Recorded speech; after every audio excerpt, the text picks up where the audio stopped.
अकोला तालुक्यातील चिखलगाव येथील भारतीय सैन्यात असलेले सैनिक सूरज शिरसाट यांचा रविवारी 10 डिसेंबर रोजी अपघात झाला होता। या अपघातात त्यांचा जागीच मृत्यू झाल्याने मंगळवार 12 डिसेंबर रोजी त्यांच्या मूळ गावी चिखलगाव येथे शासकीय इतमामात त्यांच्या पार्थिवावर अंत्यसंस्कार करण्यात आले।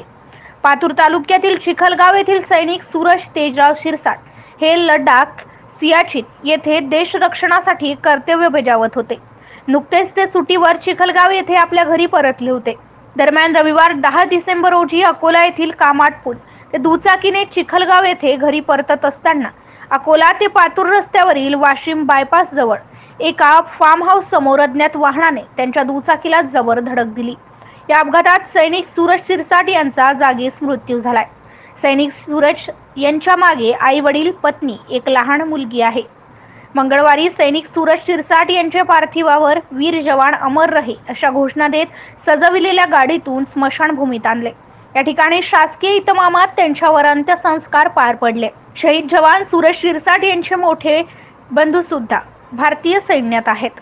MCN न्यूज मराठी करिता मंगेश चराटे, कापशी रोड, अकोला।